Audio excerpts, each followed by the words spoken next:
Repérage réservé à un public averti. Aujourd'hui, découvrez 3 adresses au cœur de la capitale, c'est Paris-Coquin.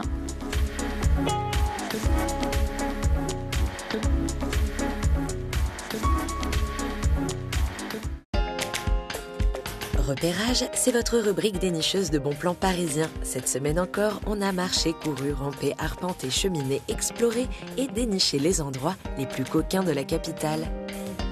Pour débuter cette balade, direction la péniche de la Nouvelle-Seine à la tombée de la nuit pour découvrir une discipline bien particulière pour laquelle il ne faut pas être farouche. Bienvenue dans l'univers cabaret de Valentina Del Pearls, danseuse d'effeuillage burlesque, une discipline aux multiples facettes.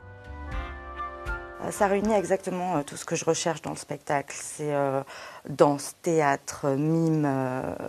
Il peut y avoir du cirque, du chant. Enfin, vraiment, tout est mélangé. Et l'effeuillage, le déshabillage, c'est la base, mais ça devient accessoire. Une discipline coquine et légère qui a connu ses heures de gloire à la fin du 19e siècle et qui est revenue sur les scènes des cabarets français dans les années 90. Poétique, glamour, sexy ou totalement kitsch, l'effeuillage burlesque est un véritable divertissement. C'est une discipline très joyeuse. Il peut y avoir des numéros plus tristes et poétiquement habités, mais ça reste quand même un divertissement et quelque chose, un spectacle avec lequel on ressort avec le sourire. Ça, c'est obligatoire. Tous les week-ends depuis 6 ans, Valentina et sa troupe du cabaret burlesque enflamment le public de la Nouvelle-Seine. Et elle nous a même donné un secret de fabrication made in burlesque. L'indispensable pour un show burlesque, c'est le fameux nippies. Et les pompons. Le fait de les faire tourner, c'est le fameux tassel twirling. On vous laisse admirer le spectacle. Mais Rosabelle, c'est la vie. Couvrez ce sein que l'on ne saurait voir. Si vous êtes un peu timide et que vous préférez que votre imagination vous joue des tours, on a dégoté pour vous la seule librairie érotique de Paris, voire de France. La Musardine est à la fois librairie et maison d'édition, et que ce soit pour la sélection de livres qui trônent sur les étagères ou pour les livres qu'ils choisissent d'éditer, le fil conducteur est toujours le même. Il faut que le sexe, d'une manière ou d'une autre, soit central. Ça ne veut pas dire du sexe à toutes les pages. Ça ne veut pas dire non plus que des scènes qui s'enchaînent les unes aux autres. Voilà, c'est pas la question. Ça peut être humoristique, ça peut être très explicite, très soft. Enfin voilà, tous les traitements sont possibles. Par contre, il faut que la sexualité, la question du corps, voilà, soit vraiment au centre des histoires qui sont racontées. Littérature classique, romans, bande dessinée, essais, et il y a même une section interdit. Mais on n'a pas osé s'y aventurer. Pourtant, il n'y a vraiment pas de quoi rougir.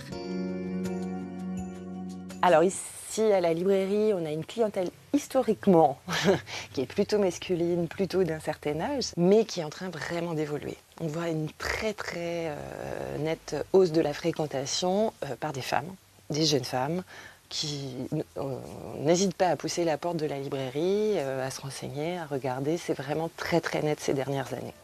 Et puis, si jamais vous n'osez pas franchir la porte de la librairie, vous pouvez faire vos achats en ligne sur leur site. Mais un livre, c'est d'abord fait pour être feuilleté, non ?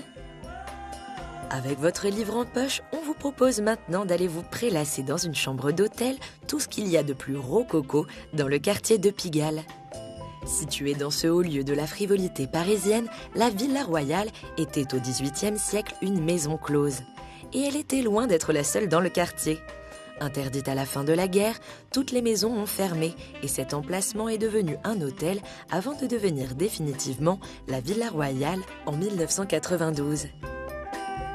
Et cet hôtel rouge passion aux accents kitsch n'a évidemment rien gardé de son époque fréquentée par les femmes de petite vertu. Véritable nid d'amour situé non loin du Sacré-Cœur, les chambres feutrées et capitonnées de velours vous attendent, avec parfois une odeur de feu de bois. Chaque chambre porte le nom d'une célébrité, de quoi donner des idées de jeux de rôle. Mais ça ne nous regarde pas.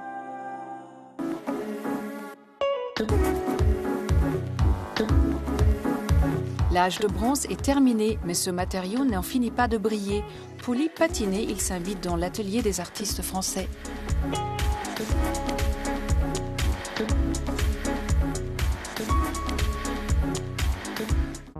Si la médaille de bronze n'est pas la plus prestigieuse, le métal qui la compose est pourtant bien plus précieux qu'on ne le croit.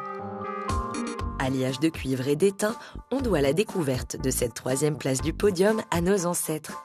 Et quand on vous parle de nos ancêtres, on vous parle d'un temps que les moins de 3000 ans avant Jésus-Christ ne peuvent pas connaître, celui de l'âge de bronze. Plus robustes que le cuivre et la pierre, les hommes se servaient du bronze pour fabriquer de solides outils, des armes acérées et des instruments de musique à l'harmonie parfois douteuse.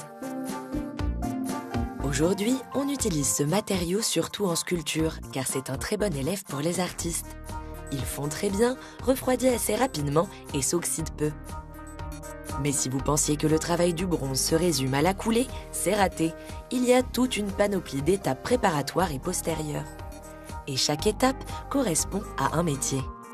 Il y a le mouleur, le cireur, le fondeur métallurgiste, le ciseleur et le patineur, et tout ce beau monde travaille en harmonie. Popino Rossini est tombé dans une marmite de bronze un peu par hasard et laisse depuis ses mains et son feeling le guider sur chaque nouvelle pièce.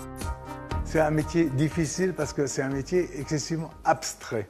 Il faut sentir les choses. Donc quand on reçoit une sculpture, quand elle est posée sur la table, en fin de compte, je ne vois même pas moi la sculpture.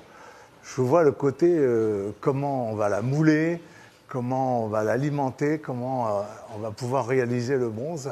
C'est jamais la même chose. À la fois c'est bien, mais à la fois c'est stressant quand même. Un nouveau challenge qui, comme on le disait, nécessite plusieurs corps de métier. Et pour éviter de s'en mêler les pinceaux, on va respecter l'ordre des étapes. Étape 1, il faut créer le moule en négatif qui servira de base. Popino vient ensuite imprimer le moule avec 3 couches de cire noire au pinceau pour bien marquer les détails.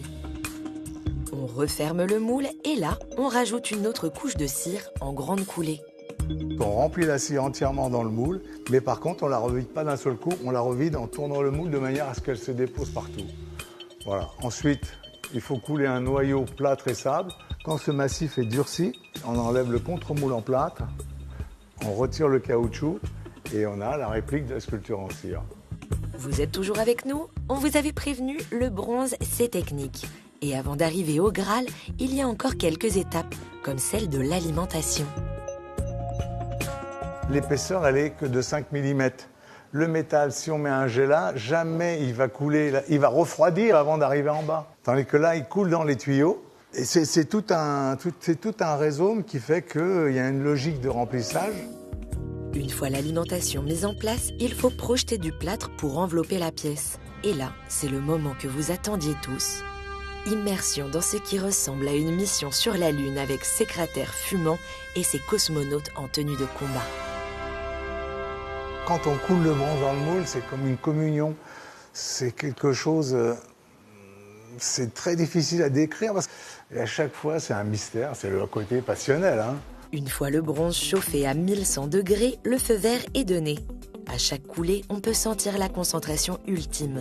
Et une fois la fonte terminée, on relâche la pression. Quand la fonte elle est bien, on sait que la déroche, les ciseleurs, ça va bien se passer. La déroche consiste à casser le plâtre qui enveloppe le bronze encore chaud. Petit à petit et après un bon coup de karcher, le visage de ce Touareg se dévoile sous nos yeux. L'étape suivante, c'est celle du ciselage, qui permet de tailler le bronze et de travailler les détails. Et pour finir, il faut patiner l'œuvre pour changer sa couleur à la guise de l'artiste, mais surtout pour la protéger de l'oxydation. Désormais, vous ne regarderez plus jamais le bronze comme avant.